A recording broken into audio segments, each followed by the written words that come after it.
Aseel, thank you so much for being with us here on the YouTube channel. And you and I are just getting to know each other for the first time today. I was so grateful that a previous guest, Tasneem, was so generous to connect us so that we could have a conversation and get to know each other, get to hear your story. And a few things that I always kind of start with when we're having a story conversation like this is that although I'm a psychologist and I've been doing therapy with young people for 20 years, for anyone who's watching this, just so you know, Aseel is not my therapy client. This is not a therapy conversation. And it's more just a conversation between two people to help you share your story. So where should we start, Aseel? Should we start with, I don't know, who's in your family, where you live, how old you are, grade in school? What's a good starting point? Yeah, I guess I'll just introduce my lifestyle, myself, and all. Well, my name is Aseel, as you mentioned. I'm a graphic design student, and I've been in the United States for over 7 years. Before that, I lived in the Gulf between Qatar and Saudi Arabia. And I have 3 sisters, and I live with my parents, obviously, my mom and dad, and my 3 sisters. I am the 3rd child. I have a younger sister. She goes to elementary, and 2 older sisters. The one has graduated, and one is still studying at college, at university. Yeah, I go to Cypress College, and I study graphic design. I will be graduating next semester with an associate. And I'm excited to transfer and continue in hopefully UCLA. And I do look forward for getting a master's in graphic design. Also, I'm 20 years old. Yeah. Wow, amazing. I was taking notes on all of this as you were talking. I noticed. Yeah. So you've been in the US for 7 years. You moved here from the Gulf. And did you say you were living in between Qatar and Saudi Arabia? Yes. Okay. Yeah, I mostly grew up in Qatar. You did? Almost all of my, I grew up in Qatar, and I lived like a year in Saudi Arabia when I was in 5th grade. But then we moved back. We liked Qatar more than Saudi Arabia. And for financial reasons, we had to move. And, as Palestinians in Qatar, we technically don't have the rights of Qatarians kind of thing. So that's why we were always like, oh, they might kick us out of the country because we're not citizens and such. So my dad had to go through, a planning that we might have to move out. We might have to come back here because I was born in California. But I never grew up here. But we could live here because we're citizens of this country. So I guess in 2017, 2018, my parents decided that it's safer to come here just to avoid having to move between countries. And I guess we can get used to living here like my parents did a long time ago. Okay. Yeah. So, thanks for explaining that. I'm trying to track the timeline in my notes here. So you were actually born in California? Yeah. And your family's Palestinian. And then at some point, your family moved from California to Qatar? Yes. Okay. And then to Saudi Arabia for a year? Yeah.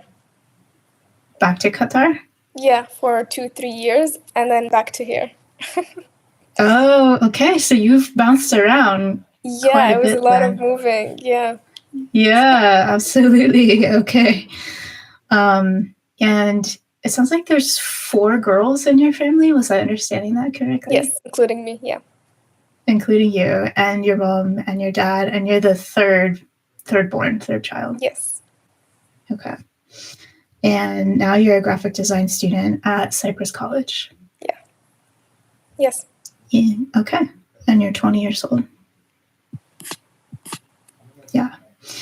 And you've been here in the US for 7 years. Yes, almost, yeah. Wow, okay. I have so many questions, I'm not even sure where to start, but yeah. Yeah, I mean, given that this channel is about mental health, are there any aspects of your own story that stand out to you in terms of all of the moving around that you've had to do? Anything you've struggled with related to identity? I mean, these are very big, broad questions I'm opening up for you, but how do you kind of connect with that idea of mental health? I think that moving at a young age was difficult, and it was different from moving, the US moving. This one, it was, I think, even more difficult because, language is different, the culture is different. Back then, moving between Qatar and Saudi Arabia, it's similar because it's the same language. We all speak Arabic, and kind of the same culture. We understand each other. Also the same religion. So we had that sense of community when we were there. But moving to here, I think it was more difficult. And when it comes to education, having friends, learning English, and then studying math in English, studying science in English, it was a big change for me. There was also, you mentioned identity, and I think there's more focus on it in the US than there is in Arab countries. There's more focus here on mental health than there is in Arab countries. And that, I think, it makes you think more about it. It makes you focus on your mental health. Sometimes you realize that you could be going through stress, but you're not managing it the right way. And yeah, it kind of sheds more light on it to a degree that you notice how much you're flawed, I guess. And How much you're flawed? And not like that.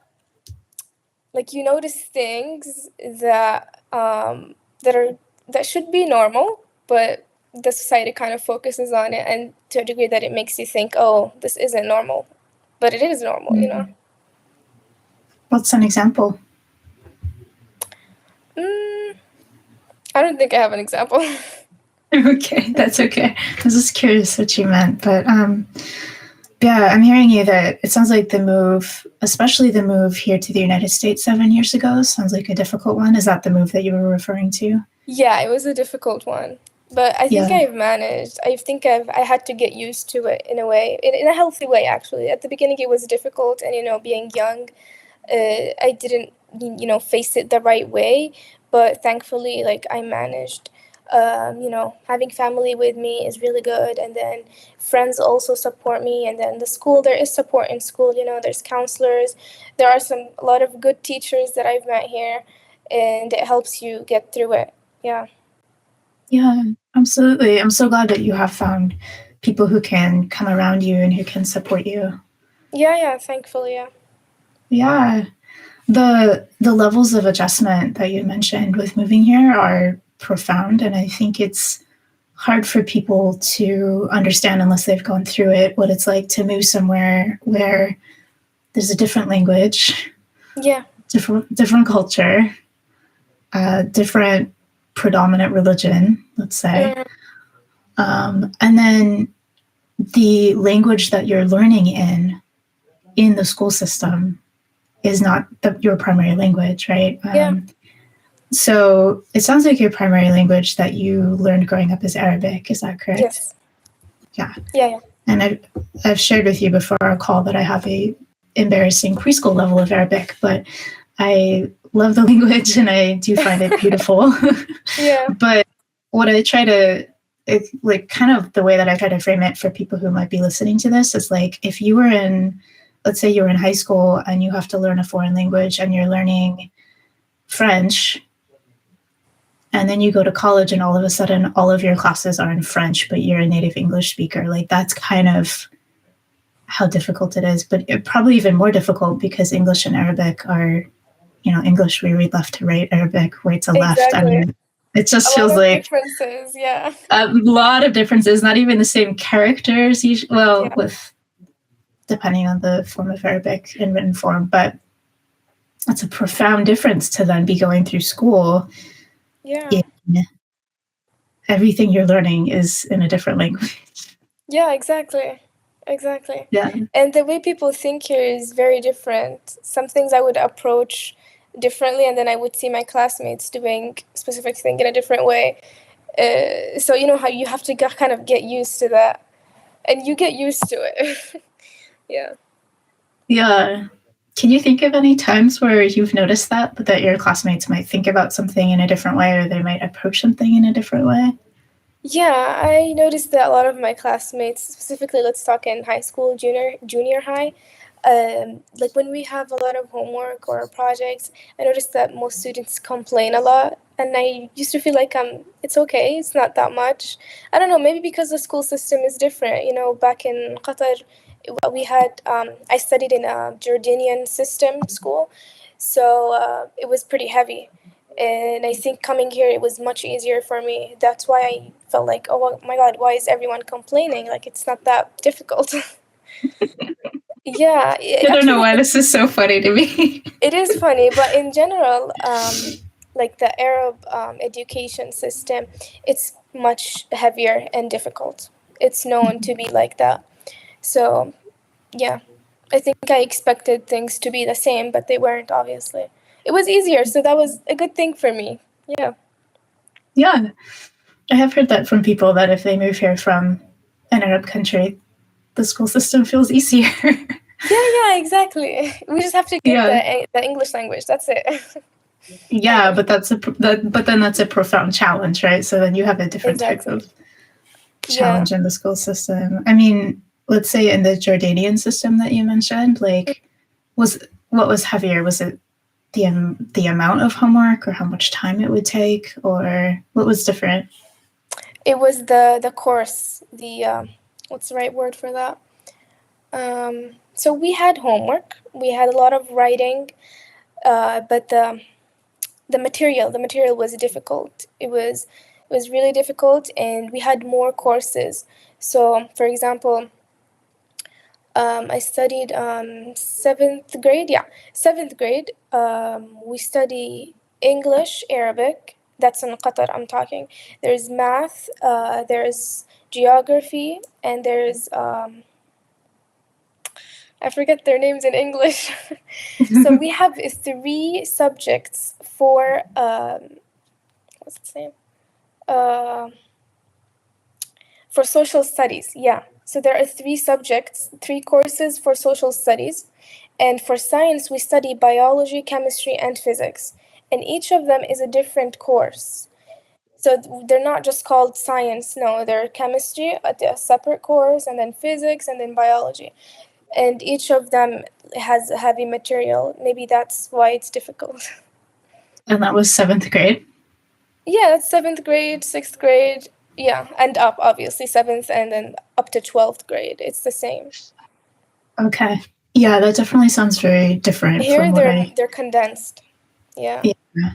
And then in high school, for example, I mean, it depends on the school that someone goes to here, but they might do biology for 1 year, Yeah, chemistry for 1 year, physics for 1 year, and they're isolated in that way. exactly. That's lovely. Yeah. It was fun doing it here.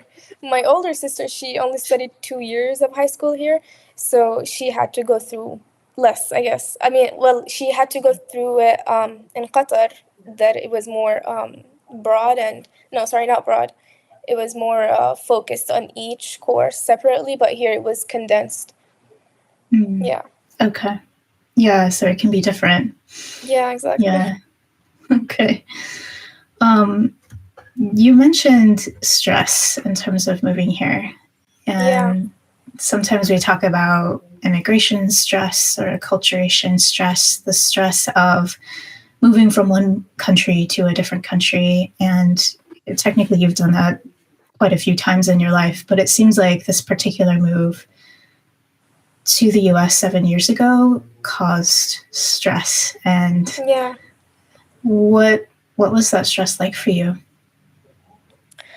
I think there are major 2 things that used to stress me out. It was first thing how I looked like, my hijab and all. I think obviously I looked very different compared to other students. And another thing was my dialect in English. So I did have a little bit of good English, because we study English and Arabic in Qatar. But still, I didn't get the hang of the dialect. And even until now, sometimes I tell myself, like, no, I don't have the dialect 100%. But I'm working on it, and I feel like I don't have to have a good dialect, you know? It's okay if I have an accent, that's okay. But before, it was a huge problem for me. I used to focus on that a lot. I hated my accent. Sometimes I would pronounce things wrong or, say the wrong synonym, that would really bother me. Yeah, and as I mentioned, the first thing was the way I looked like. I did notice students used to stare, and I mean, I get it, someone that looks slightly different, you would stare, that's okay. But as a high schooler and, 8th grade and the first year for me here, it was very difficult. I didn't want to feel like I looked different or that I didn't fit in. Yeah, I struggled with that a lot, yeah. Yeah, of course. And I appreciate you being willing to even share about that and talk about that. A move like that is profound for anyone at any age, but I think 8th grade, oh my goodness, is such, that's such a developmentally important time where we're figuring out, who am I, who's my family, where do I belong, where do I not belong, who are my friends, am I with this friend group, am I with that friend group, who am I like, who am I not like. Exactly. It's a really sensitive time in terms of like how we see ourselves and then how we relate to other people. And so for you to have a move at that time, it makes complete sense to me that would be really stressful and cause a lot of stress about, how do I look compared to other people? How do I sound compared to other people? Yeah. And, it's probably easy for me to say this now, but like, I think everyone has an accent, right? It's all relative, but exactly. I understand what you're saying. You probably just maybe wanted to be like other people or figure out where you fit. Yeah. Yeah. I mean, you mentioned the other kids staring at you because of the hijab. I was wondering like about did you experience any bullying or anyone making comments, anything like that? No, not in school, thankfully. Not in school, no. It might have, one time it happened when I was walking in the park, but it was an old man. I think he was drunk, it was whatever, but he just called me racist. And he said, he cursed me out. He's like, go back to your country, stuff like that. But jeez. It was funny, but at the same time I panicked because I was alone. Maybe it was the second year of us being here. But yeah, kind of scary. I got through it. But yeah, at school, thankfully, I didn't experience anything, any like racist comments. Just students stare. Maybe they ask questions. I had one time, this is a funny story, a student, he was like, I know what color your hair is because he can see my eyebrows. Just funny comments like that. Why would he say that? Why does that need to be said? It's probably because I have my hair hidden, obviously. So I don't know, just funny boys. That's it. Yeah, well, boys at that age are funny and other things, and Lord bless them. But it's just sort of to me like, why does that need to be said? I don't know. Exactly. Maybe he wanted you to know how clever he is, that he can tell what color your hair is. I don't know. Yeah. Okay, so it wasn't necessarily a lot of bullying from peers at school. You did have that really scary incident with the racist drunken older man. Yeah, but that's it. Thankfully, even like I have to say that I haven't had a bad experience with teachers as well, because sometimes they could be racist, but thankfully nothing. And bullying, as you mentioned, no, thankfully didn't have to experience any of that here. Yeah. Yeah. Okay. Well, I'm grateful for that then. Yeah, thankfully. Yeah. What has it been like to make friends here? American friends, I haven't been able to do it. I feel like we're so different. I could have, just very far friends, that's it, or classmates, I can be friendly with them. I can we can understand and have that mutual respect. but having like a close friend with, Americans, Europeans, I feel like it's a bit difficult for me. Plus, I love to speak Arabic, so I love having Arab friends. It's easier for me, and I feel like we're on the same page when it comes to many things, our countries, studying here, studying back there, friends, families, the social life. It's just we understand each other more. But I have been able to make friends, from different backgrounds, not just Arabs. Actually, I've had my first friend here was I think she was Mexican. Yeah, she was Mexican, and I still talk to her until like right now. I still talk to her, but we're not super close. But yeah, we get along. I've had American friends. I've had a lot of lovely moments with Asians, with Arabs, yeah, with everyone. But it's been easy in terms of making friends in general, making friends, talking to people, starting conversations and stuff like that. Yeah, Okay. thankfully. Hmm. Yeah, So the starting conversations, maybe chatting with people, regardless of their background or their identity, that's been easy. It yeah, sounds like forming deeper friendships, that comes more naturally if you're forming friendships with people who are Arab, or who come from Arab countries. yeah, Harder with Americans or Europeans, as you said. yeah, yeah. Hmm. Just a background thing, that's it. Yeah, I mean, I would imagine. So I myself, I'm not Arab. I'm biracial, but not Arab at all. But it would seem like you would have just a more of a cultural understanding, more of an understanding of the Arab world, of countries that are there, the different subcultures that are there. Yeah, And although there's different dialects of Arabic, like you would at least have similar words and similar yeah, understanding. exactly. They are very similar. And when I was in Qatar, I wasn't only surrounded by Palestinians or Qatarians. There was a diverse Arabs community there: Egyptians, Syrians, Palestinians. Um, from Iraq, from a lot of countries, Arab countries, and we all understand each other. Similar words, just the accent is different. Yeah. Mm-hmm. Yeah.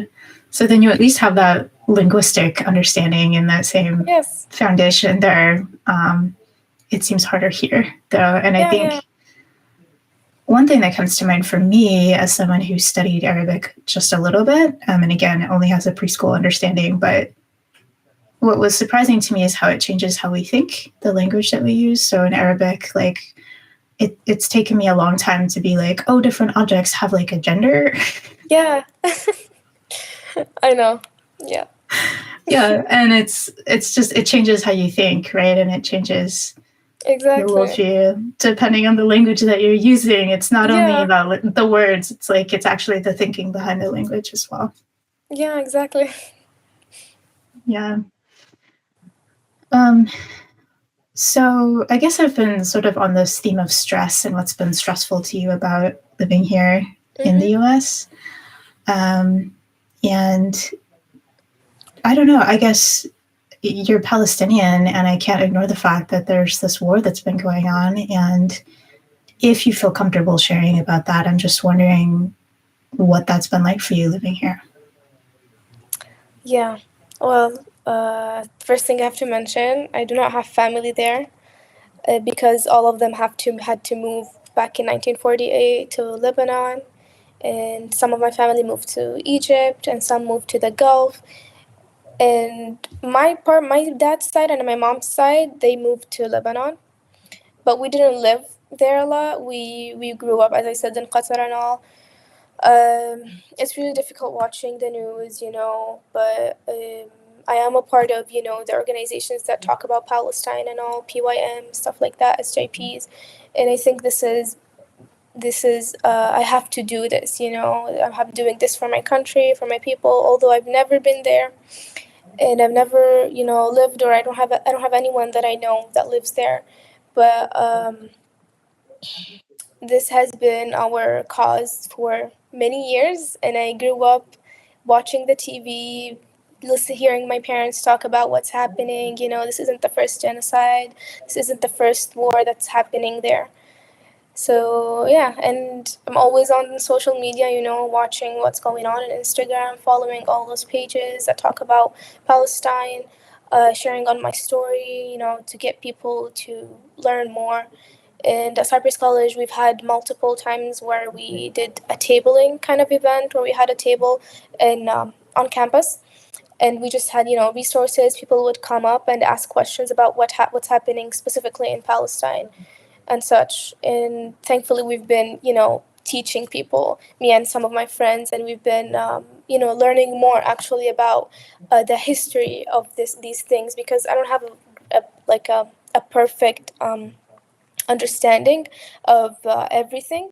But I started learning, watching videos, attending some meetings, Zoom meetings, stuff like that, and teaching others, helping around on campus.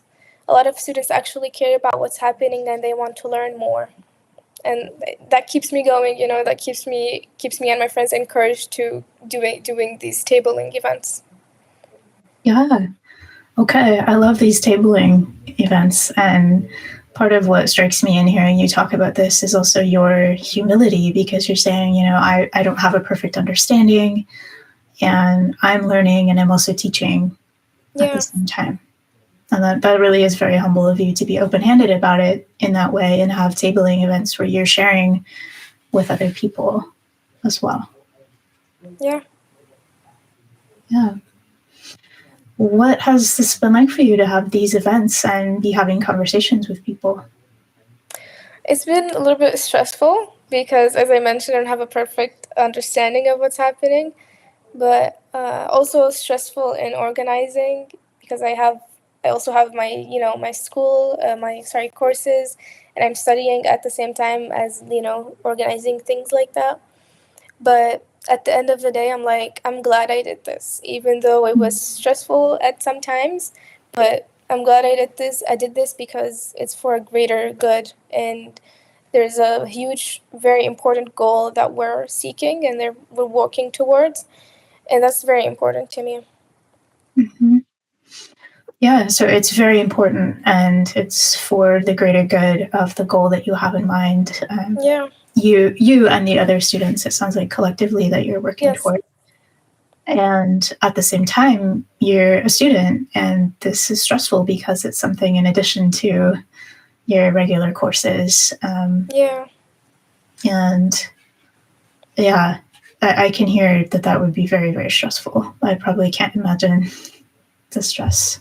But I also tell myself that this is very small stress in comparison to what they are going through. They're living this hell. We're just talking about it. It sounds bad, but you know what I mean. So I do recharge at the end of the day. I feel like, what, I'm doing great. I'm not gonna die from this stress. Yeah. Yeah, I think that's a hard thing too, because for those of us who are paying attention to what's happening in the Middle East and with Palestine and Israel, and I'm someone who also pays a lot of attention to Syria. Yeah. Sometimes it's hard to keep that frame of reference in mind in terms of the stress we might experience here. Exactly, yeah. You sound like you kind of compare your stress that you're experiencing to what someone might be going through if they were living, let's say, in Palestine. Yeah, but not to a degree where I would avoid facing the stress. Like, I will go through it. I will be stressed. I will be sad. I'll cry and all. But I'll also tell myself that I'm doing great. Just keep pushing through it. Yeah.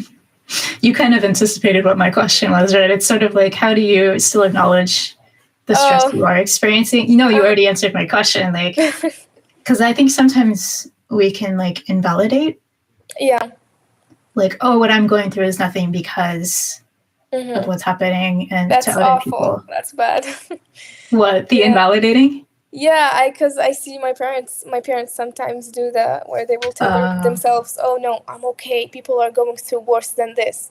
But no, you can be not okay. You can be sad over many things and talk about it and feel the sadness, and that's okay. Yeah. Yeah, the sadness or the stress that you might feel while you're living here is just as valid as sadness or stress that someone might experience living in another country or living in a war zone. And in some ways, we have to be able to validate and acknowledge what we're going through in order to show up for other people, regardless of their situation. Exactly, yeah. You seem like you have a lot of perspective about that. Yeah, maybe. I think it's because of just the experience. I think I learned to manage it sometimes through writing, sometimes through. I think I used to write a lot. That's why I've sort of worked on it, just writing my feelings, just talking to people. Although I don't always like to talk about my problems. I prefer sometimes to write or maybe paint. Sometimes I used to paint a lot. Just getting it out in different ways. Yeah. Yeah. Okay. Otherwise, So it'll just bottle up and boom at some point, and it's not good. yeah, we all need the outlet. Sometimes creativity or expressing ourselves, Yeah. so that we're not bottling it up inside. And I was wondering that. I was wondering what's been helpful for you with stress or with sadness. And so I heard you say writing. Sometimes it used to be painting. Yeah.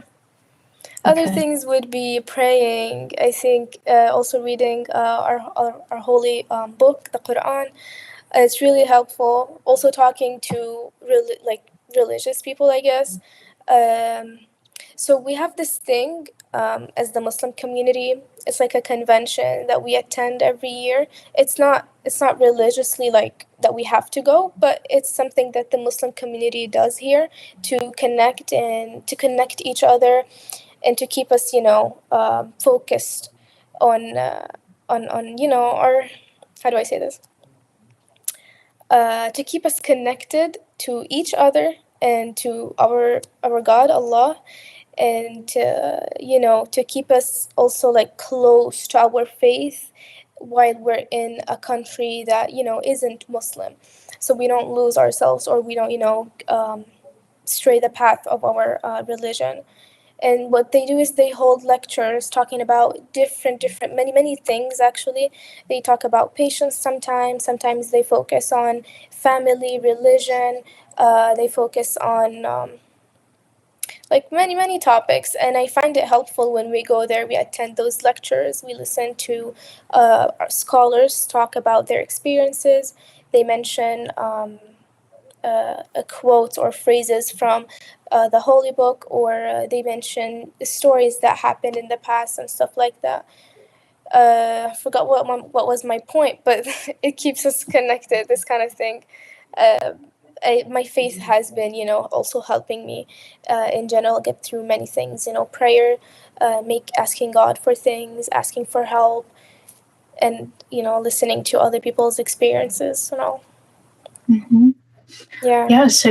So your faith has also been something that's helped you get through your experiences, and sounds like not just an individual faith of it's just me and God, but it's a broader collective community that you are connected with. And it sounds like coming together in a big way. I think you said once a year for the larger like a convention. Convention. That's seems like roots, connecting to roots while you're living here in this strange land that you're living, so you can keep the roots. Not strange, but I mean, I don't mean strange in a weird way. I mean strange in a way of like different, Yeah, different for us, exactly. Yeah. Yeah. Well, I'm glad that you have that. Yeah, thankfully. Yeah. And before we end this call, I know we had a time in mind for ending our conversation, and we're approaching that time. Can I ask you 2 more questions before we end? Yes, please go ahead. Okay, so the first question was just, is there anything else that has helped you in terms of coping with stress or getting through difficult experiences? I think that would be my sister, my not my oldest, but my other sister, my older sister. I'm confusing myself. So not my oldest sister, but my older sister.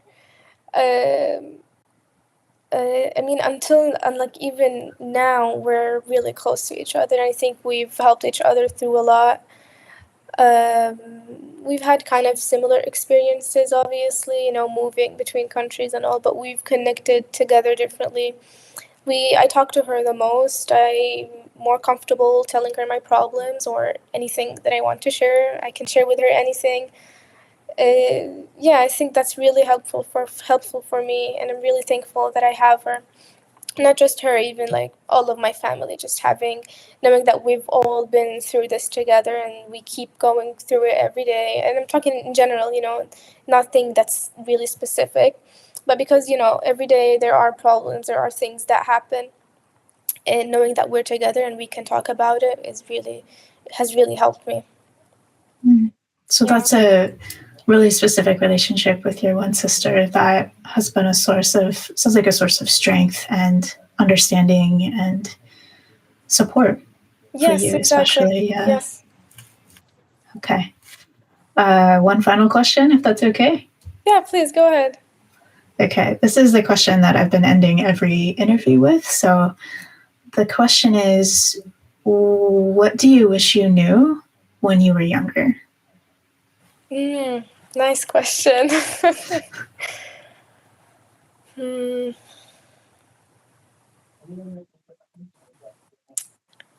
Interesting.